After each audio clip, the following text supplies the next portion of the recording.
All right. So, Onrie, I'm going to let you introduce yourself. And I don't know, you can't see me because I'm here. No, Um, no worries, man. okay. Why don't you go ahead and tell these guys who you are and what you do? Sure. Well, first off, hi everyone. How you all doing? You guys are awesome. Thank you for being here this morning. My name's Onrie Kompan. I'm a comic book creator and reseller. So I make my own comics and then I sell them, but I also sell other people's comics and I sell all kinds of stuff. And I do everything through uh, the the internet. So I sell live through live streams, which air on Facebook, YouTube, Instagram, Twitter, all kinds of stuff. And I've been at this now for 12 years, and I travel to various conventions throughout the country, and that's actually how I met Mr. Thayer. And yeah, that's just what I do. Okay, there I am. So, if you could tell these guys how you got started in this whole business, like how'd that come about? There's a saying in comics that um, you never, as soon as you break into comics, there's like a firewall. And as soon as you break in, the firewall just kind of, you know, comes back up. And that way, there's no way that anybody can repeat your way of breaking in. So all of us, anybody who's in comics has their own individual way of breaking in. Another thing that I've heard, which I believe is even more true, is that you don't break into comics, you're always breaking into comics. And you always have to find ways to stay fresh. And when you're pursuing the career of like a freelance writer or artist, you have to constantly put yourself out there and be open to taking on different projects. Now, what I do is not freelance, I work for myself. And I got into this by basically it's been a lifelong passion for me to work in comics. And I was working a day job in the finance world, and I saved up a lot of money after college, and eventually I decided to take a risk, and I haven't regretted it since. It's been really tough at certain points. Running your own business is never an easy thing, but it's been a lot of fun and a lot of discovery. I'm learning new things every day. So, just to give these guys an idea, what's the name of your main project, or do you have more than one? Oh yeah, yeah. So my main project is called Yisun Shin, and I don't have books on hand, but here's my phone case. We got You guys can see it right over here. And my book is about a Korean admiral who fought the Japanese in the 1500s, and he was outnumbered 10-1, and he beat them 23 times in a row without losing. And this all like actually happened. So it's kind of like 300 meets Last Samurai. You guys know that. You guys are all probably too young to know about 300 or Last Samurai. So yeah, now how did you get the idea for this? Well, I always wanted to work in comics and tell stories about superheroes. But creating your own superhero is not a very simple thing to do, and especially if you want it to be successful, it really needs to stand out in ways that other books don't or other characters don't. And that becomes harder and harder when it's basically Spider-Man meets Batman, or it's basically Wonder Woman meets the Flash. It's like you have to stand apart in some way. And I decided to go an unconventional route and discovered a historical figure who actually like did pretty heroic things, and decided to focus on that for a couple reasons, because I knew it would inspire people, but also because of the fact that it actually happened. So that gave it a little bit more bravado as opposed to creating my own character. Cool. So what's the daily grind like for you, both at conventions and behind the scenes? What does that entail? Well, that's a great question. So when I'm going to conventions, and everything's always about planning that next show or that next group of shows, because that's really where I make my money. I make my money on the convention floor. So between a convention, I'll be planning for all the logistics of a show, and my daily schedule kind of varies, because I also have kids, and they're a big priority for me. So everything just depends on when I have blocks of time available. And basically what I do throughout the week, I do 3 live stream shows, which last about 2 hours at a time.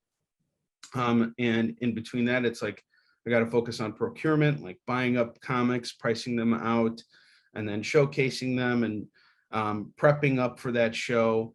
I also work for a couple other companies, writing emails for them and putting together marketing strategies and things like that. So my days kind of vary, but when I'm preparing for a show, I do like these videos, which are so boring, but for some reason people decide that they like to watch them, and I seem to have more attention there than when I'm actually selling comics.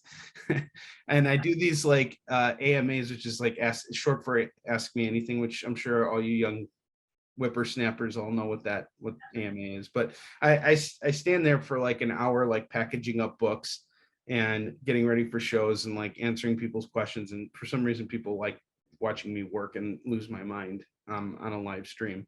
It's kind of the insane thing, isn't it? Like you could be doing anything and people will tune in and watch it as long as you're Yeah. Yeah, and it's weird because like we're in the middle of a Kickstarter campaign right now, and we had like a lot of people coming back our campaign while they were watching me, package up books, which is like the most boring thing on the planet, but and there's a lot of boring aspects to it too. Like people say, oh, you get to live your dream every day. So it's like, it's awesome. It's like, you don't work a day in your life. No, you definitely are working. You're working harder than you would working for somebody else in a lot of ways, because your brain never turns off. Even if you're sleeping, you're still like thinking about work and thinking about what you can do to level up your business. And when you are running a small business, the buck stops with you. So if you fail, that's on you. But if you succeed, that's also on you. And that's, and success doesn't last forever, and none of it does. It's like you have to pay the piper every day. So just kind of to get an idea, like what are the pros about doing the independent comic thing? Like what are the positives of that? Well, I would say the initial positive is that you're not really you don't have to worry about a mass market. And what I mean by that is not that you don't want to get your books out to the mass market, but when you go to a publisher is typically looking for a specific type of book that they're not going to have a hard time selling. Like they want to see a book, like no one wants to take a book that they're going to have a hard time selling and publish that, because then they're going to be eating up a bunch of costs, printing up those books and distributing them, and those books not selling. When you're doing it yourself, you are the forerunner of everything. And if you get your books printed up, you can sell them and make your money back, and you can do whatever you want to do, whatever makes you most happy and whatever makes you feel like you're contributing something to the arts, which is why we do this first and foremost. And we all want to contribute in some way, even the guys who are working in the mainstream. They all are trying to do something great. It doesn't always work, but when you're at the forefront of it, you make the calls. You decide when it goes out to press. You're the one who gets to make the decision of how something ends up at the end of the day, and that's what's most important. One of my favorite stories is Robert Kirkman, the creator of The Walking Dead, couldn't get them to pick up his book about a zombie apocalypse, and we all know Walking Dead at this point. He told them that it was going to have aliens, and aliens were behind the whole thing. And they got about 30 issues in. It's like, hey, I'm not seeing any hints of aliens. He's like, yeah, I lied. There's no aliens in the story. So to get that book made, he had to lie about what it was, and then it became like one of the biggest comics of all time. And spawned TV shows and potential movies and all that. Now, on the flip side, what are the cons of doing it yourself? The cons of doing it yourself there's a really good joke. If you want to make a small fortune in comics, start with a big one. Yeah. So you're constantly going to be putting money in, And that's the hardest thing about it, is the upfront costs are usually quite uh can be detrimental, and it's a risk. You're playing to, you're essentially paying to play. So unless you have a strategy of how you're going to distribute and make your money back, it's a risk. And that's one of the major things. But another thing too is, say you do get it out there and you can't sell your books, well, now you're stuck with them. So the best thing to always do is to start with a micro print run. So you don't want to go into it with your first comic and print up 5,000 copies of it. You want to start out with like maybe 1 to 500 books, and it's going to cost you, and you're not going to make as much money off the books. But eventually, if you keep going at it, what you can do is you can print up more books, and the more books you print up, the less you're paying per unit. And let's say you go to a convention and you sell 500 copies of your book at, say, $5 a pop, all right? And you just made whatever, how much money that's going to be, $2,500. Is that it? Yeah, 500 times 5, $2,500. So you make $2,500 minus all your expenses for doing the show. Let's just say on average it's going to be about $1,500. So you made $1,000 of profit. And eventually, if you do like 3 or 4 shows, you now have enough money saved up to where you can do an offset print. And an offset print is when you print up like more than 1,000 copies of your book. And if you're seeing that like you can continue to sell your book, you can go and go that route. You're paying like 30 cents a copy. And if you're paying 30 cents a copy and you're selling your books at $5, you're making your money back and then some. And now you got a business. Now you got something where it's like you're putting a little in and you're getting a lot more out. But in order to do that, you have to build up. And you also have to factor in all the costs that go into making the comic, which will get absorbed once you get to that offset print. But until that time comes, you have to pay your artists, you have to pay your colorist, you have to pay your letterer, you have to pay your editor. Excuse me. And you definitely want to pay your editor, and you want to have an editor, because an editor is the person who's going to be watching your back and making sure that you don't misspell things and that you don't look like a dummy putting your book out with a bunch of spelling errors. So it's every role in comics is important. There's a really great graphic that shows, I actually think I have it here on my phone because I keep seeing it on my phone. And of course, what's going to happen right now is it's not going to show up, but there it is. And Chris, I can send this to you as a text message, but it shows all the roles of what people in comics do, like, and it's showing like a Batman thing. So it starts off with the writer who's got the script, and then it goes to the penciler, or it goes to the editor who makes all the changes. Then it goes off to the penciler, then it goes to the inker, then it goes to the colorist, and then it goes to the letterer, and you see like a finished kind of product. So every role in comics, whether you do it or hire someone else to do it, is vital. And if you are doing it yourself, like Mr. Thayer is, it's a huge time commitment, and time is money. That's the reality of it. Yeah, I kind of developed a new saying this year that your biggest enemy is time, and you only have a finite amount, especially when you're working on stuff just in 50-minute chunks. Every day becomes that much more important. And if you miss a day, now you've lost that 50 minutes. Luckily, these guys all have iPads and they can do a lot of their art at home. And they have their youth. I'm so jealous of every single one of you guys. You guys have like a million years to go before you reach the tender age that I'm at. You guys don't even know what back problems are yet. Right. Lugging those books. So for you, what does it mean to be successful? What it means to be successful to me is I don't know if you guys have ever seen this movie Jerry Maguire, but it's a culmination of everything. It's the Quan, as Cuba Gooding Jr. puts it in the movie, which is when you have money, when you have fame, when you have fans, when you have everything coming together and your vision, coming into fruition, the quan, that's really what it's about. And it's, can I pay my bills at the end of the month? Do I have people who are interested in what I'm doing? And am I in love with what I'm doing? And the answer for me is yes on all fronts. So I consider myself working towards a path of greater success now, because I've already established that I'm in this business, but it's never enough. You're never supposed to be satisfied 100%. You should always be looking for that next big thing, because that's really what's going to leave your legacy. That's going to be your legacy at the end of everything, is all those things you were willing to do, all those extra things you were willing to take on. I don't know about you, but I know most of us that create comics, as soon as we put our book out, we hate it. Like, you spend all that time and you feel like it's the coolest thing, and then, like, by the time you start working on the next one, you hate the last one, and you're like, oh, I would have done so many things differently.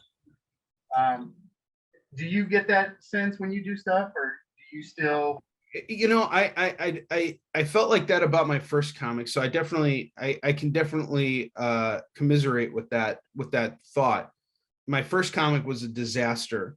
With Isun Shin, I put so much into it that I'm proud of it in however form it's out there, because of just how much went into it. Right. And the thing about it is, it's not like I'm done with it. Every time I go back to press on it, and the book has gone back to press 11 times now. So every time it goes back to press, I make changes to it, and I don't mess with the art very much, but I make changes to it to make it better, because I learn new things. And, do I look at the art and think to myself, wow, this is the best art I've ever done? No, or I never drew it, but is this the best art that that I've ever seen? No, it gets dated. It's, but you polish it up, try and make it look a little bit better. And you try and add some changes. And that's the power of being an independent publisher, is you can do these things. You can't necessarily do that if you're working for another publisher, because, then they got to foot the bill or whatever, Absolutely. So it's definitely a grind. What keeps you going? Why do you still do that? That's a great question. Honestly, it's that pursuit of what I'm trying to achieve. It's like, once you put all that money in, and it's a job, it's like, this is how it's like, either get to conventions and sling your comics, or get behind a desk and work at a cubicle for the rest of your life. I mean, it's really one or the other. And for me, I've just never been I worked a 9-to-5 job for 10 years, until I decided I'm not a 9-to-5 guy.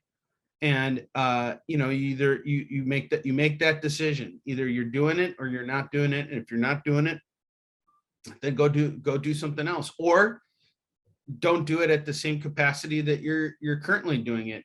Try and offset it with something. For me, that's just not an option. I have too much invested. I love what I do too much to give up where I'm at currently. So what do you want to accomplish going forward? What would you like to see happen with Isun Shin, or your comic career in general? Yeah, that's a great question. Well, obviously, I want to see movies get made, and all that other stuff happen. So that way, all you guys can be like, this guy came and talked to our class once. I forgot his name, but they made a movie off his book, and it was okay. It wasn't that great, but at least he talked to us. So yeah, of course, I'd like to see a movie get made. I'd love to see video games and all other kinds of licensing deals. But honestly, I want to just keep going to conventions and turning people onto the work. And for me, it's not just about the comic, it's about my brand, and my brand is me. And I call myself the greatest showman in modern comics. So that's what I do. That's my full-time thing. And anything that happens with my properties, that's just like icing on the cake, and something I'm always working towards. But that's pretty much what it is. So one of the things that kind of used to crack me up before I knew you is you had this thing that you were doing with your bookmarks. It was like you were twirling a blade or something as people would walk up, and you would scare the crap out of people. And we were watching you do it in New York. How did that come about? It started out as a nervous twitch. So I guess I have a bookmark here, and I just kind of turn it like that.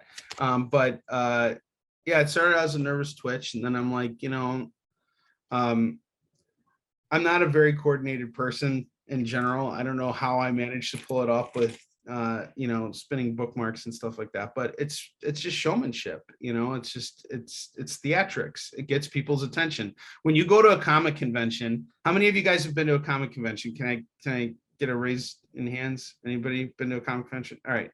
So you guys know that there's like a million things going on in a convention. Like there's not one thing that you're necessarily there for, and it's hard to get people's attention. So, me doing that is kind of like, the guy dressed up in the gorilla suit twirling the sign, yeah, it's kind of the same thing, but it gets people's attention. It can get people's attention. And it's a direct way to build that, to break that ice with people by saying, here's a free bookmark. Let me tell you about my comic. And it's really just that simple. That is kind of the hardest thing, right? Just getting people to stop. Yeah. It's really brutal. We watch you like we were in was it Seattle last, and we could see you down the road, and it was like you were making sales left and right, and it started like really motivating my business partner. He's like, okay, I'm exhausted, but I see Onrie's killing it, and it's like Sunday, and he's still killing it. So he would get up and start pushing. So yeah, I mean, I think you definitely are not overstating the fact that you are like the greatest showman in I appreciate that. No, and it was funny to watch how often you would get sales. How many times, this is important to me. You talk to how many people in an hour versus how many sales you make in an hour? What's the ratio? I probably talk to, let's just say, give or take, and I never keep track of it, so I don't know, because I'm just one guy out there. But let's say I talk to between 15 and 20 people an hour, and I maybe sell maybe 5 people or 10 people in that hour. That's a pretty good ratio. Yeah, that's if I'm lucky. Yeah. If it's a bad show or if it's a bad hour, then that's just how it is. And I'll tell you this, here's what you guys didn't see. You saw me making sales, but you didn't see all the rejections I had to get in order to make those sales. And sometimes it just takes that time. But the best part about it, guys, is that if I can do it, you can absolutely do it. And there were a ton of creators, including Mr. Thayer, who sold out at that show of their own books. And that is called grit. That is putting yourself out there and constantly pushing and not giving up. And that's really what this is all about. If you are passionate about what you're doing, people will see that and they will want to support that, because that's what they're at Comic-Con to do. Yeah, I think that is the hardest thing to get used to, is the constant rejection. And we love to say nobody wants your book until you can convince them they have to have your book. Because there's so much there. There's so much noise and so many people, and there's all the beautiful artwork up, and there's so many things that they could spend their money on. And you have to convince them this thing is so cool that you have to have it. And that's for me the biggest challenge of the comics grind, especially because I have a niche book that is a hard sell anyway. So yeah, I definitely I feel where you're coming from on that. It's a lot of rejection. It is, and we make jokes about our rejections. I mean, we at the end of the day, when we're commiserating, we laugh about all the rejections we get. And I'll tell you this, guys, for all you guys out there who are shy about talking to ladies, get out there and sling your comics. It'll give you so much confidence. At that point, you have no problems talking to anybody. Even if you get shut down, who cares? And And I know I'm not supposed to be promoting what is it? Anatomy here, but I'm just saying, it's a really good way to learn how to read people. And when you can read people, it's a lot easier to approach them. And the most important thing is that people just want to be treated with kindness and respect. If you can keep that mode of thinking throughout everything, even if you get rejected, because you never know if that person who rejects you could come back later. And if you treat them poorly as a result of the fact that they rejected you, they're going to tell people, hey, stay away from that guy. He's not a good person. And that can hurt your business. Absolutely. Because they may not buy it today, but the next time they see you, they may remember that you were cool to them and buy it. That happens to us every single show. We started about a year ago. Anybody that would stop and they would say no, we'd say, hey, man, I appreciate you stopping and listening. And that has kind of changed how we deal with that constant no thanks. Or the thing that drives me the most insane is somebody who loves what we do. And then they go, man, I think this is the greatest thing I've ever seen. Good luck. And then they leave. Yes. Oh my God. Yeah. No, there's all kinds of rejection, but I mean, it's really kind of the same thing as putting yourself out there in any other way, like when you're dating or whatever, or you go up to someone at a party and you talk to them, your rate of rejection is always going to be high. It's just the law of physics, but not everyone can say no to you forever. You just got to be persistent and keep going. And it's the same thing when you guys are going job hunting, wherever you guys land in your lives, whatever career paths you guys take, you guys are going to have to be persistent at whatever it is that you want to go for. So you have to learn to take no for an answer, but take no for an answer from that person, but that doesn't mean no from everyone on the planet. That doesn't mean no from every single job that you're trying to get after, so it's persistence is key. Just keep going at it, keep hacking away. Did you guys have any questions that you came up with? In the back, I'll relay it.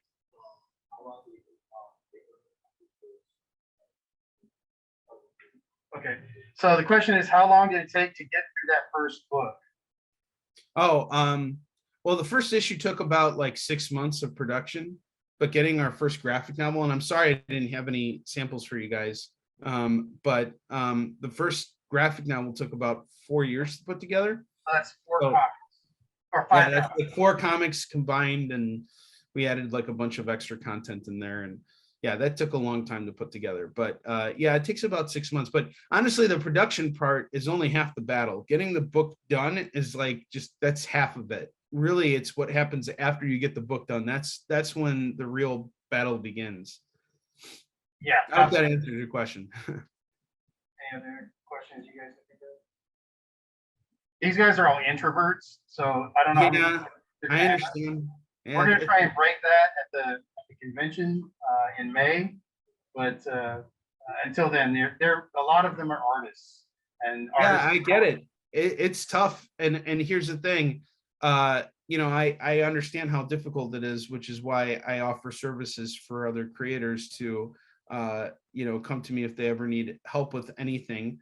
And since you guys are Mr. Thayer's students, if you have any questions about how to better sell your work or how to better market yourselves, I will leave my contact information with Mr. Thayer, and you guys are more than welcome to reach out to me. Any questions you guys have, any way I can be of help to you in order to get further ahead in your career, let me know. I'm happy to help. Any last? Okay. They want to know where you got your ideas from. How did you find this? Oh, how did I find my idea? Well, honestly, it was a TV show that inspired me. But I think that when it comes to you guys, it's really just a matter of whatever is going to work best for you. So wherever you're going to find the most inspiration, and whenever you have that aha moment, and you'll know it when you have that aha moment. And trust your instincts. Trust that you know what is best for your project. And if you do that, you will succeed. You guys will find it. But most important is not to follow the trend. Follow your instincts. That's the first and foremost thing that you need to do. Yeah, we like to joke that you're not going to out Marvel. So, Yeah. like, IB Comics never does superheroes. We just don't because everybody else is doing superheroes. And you want to stick out like a sore thumb, but in a good way. Yes. Other questions before we? Yeah. Okay. Ways to get attention from people. What are some of your books? I know you use the bookmark. Yeah, about Marx. Yeah. So I have a couple other books that I've produced. I've also worked for other publishers. So I did a Tales from the Crypt story, and I have 2 new books coming out this year, and another project that I finished. But how do I get people to talk about my books? I give them a free bookmark. You know, you give people something for free, and you ask them, "Hey, can I tell you about my comic?" and give you a free bookmark.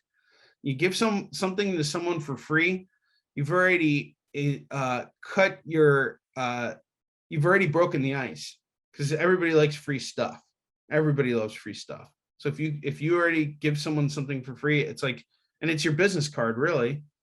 You don't have to put all your information in there, but bookmark, can have the title of your book and some cool graphic. People can research it later, and if they don't buy from you now, they'll buy from you later. Or they'll just use the bookmark and give it off to someone, and then that person will buy it.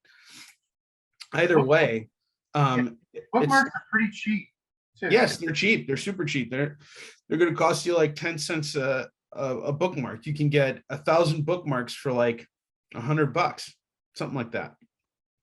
But it's worth it because it's free marketing, or it's not free marketing, but it's marketing for you, and it's already breaking it.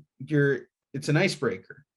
And that's what you guys need to focus on, is what's my icebreaker? What is the way that I'm going to be able to get people to stop as they're walking by and give me that little block of time, that 15 to 30 seconds, to give them my pitch and tell them what my book is about, and show them my passion for it and why they want it. And it could just be like, hey, can I tell you about my comic? If you don't have bookmarks, it's fine. Let me tell you about my comic. Give me 15 seconds of your time, 30 seconds of your time. And just give them a quick pitch. Open up the book, show them what's inside. Like, here, I have a couple comics here. We got Shaolin Cowboy here, which is awesome, by the way. If you guys ever have a chance to check this out, the artwork in here is really incredible. But you show them the inside of the book, and you tell them what it's about. The Shaolin Cowboy is invited into the 1% Milkmen's Club, but finds their hedge fundamentalist attitudes a roadblock to his road to enlightenment. And I'm just reading what's on the back of the book, which is something that a lot of publishers have been doing lately in order to help sell their stuff. But another thing they do is they get cool variant covers, and this one is done by Stan Sakai, who created Yosagi Yojimbo. So you guys see, he's the rabbit samurai dude. You guys might know who he is. But whatever it is, you give them the 15-second spiel, and that's it. And then you tell them the price, and then you tell them you'll sign it for them, and then they'll either buy it or they won't. That's such a weird thing, the autograph thing, and for some reason that like means something to people, and it really doesn't take any like effort for us as creators. It's like, hey man, I'll even sign it for you. Oh really? Oh okay, here's $5. Sign it. And I mean, it feels so awkward the first few times, but then you just kind of like, oh okay, that's part of closing the deal. Neil Adams was actually charging people for his signature. A lot of ridiculous fees too. He was charging them $50 for his signature, which is insane because it really doesn't improve the value of the book. It's just you want to collect it as a fan. Well, it does now because he's dead and you can't have him sign anything anymore. But and maybe he was right. I don't know, but if it works, here's the thing about it. This is guerrilla business. So there's no rules, so to speak. There are rules, there's codes of conduct, but there's no rules into how you make your money.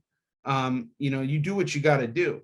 And as long as it's legal and everything, but it's not necessarily by the book. So if you choose to charge $50 for your signature, you're probably not going to get a lot of people to sign your stuff unless you're Neil Adams. but even Neil Adams had a hard time with that, at times. A lot of the big creators like Rob Liefeld and some of those guys, they've gotten to a point where they can do that. But it's like the first convention I ever went to, the creator of Deadpool was sitting at a table by himself because the movies hadn't come out yet, and there was nobody at his table.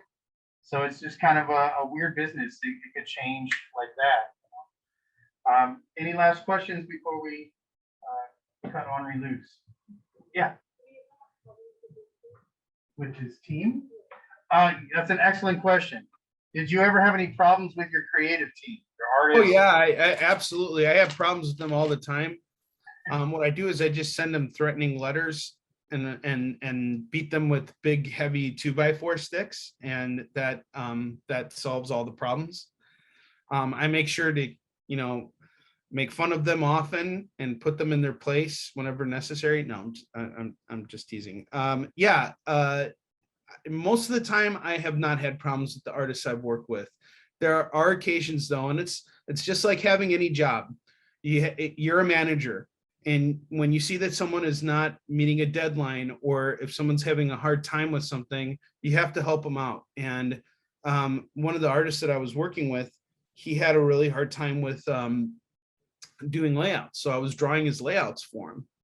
And for a while that worked, but then eventually it got to a point where it was just getting too much for me. I wasn't able to focus on writing as much because I had to draw out outlines. So that got exhausting.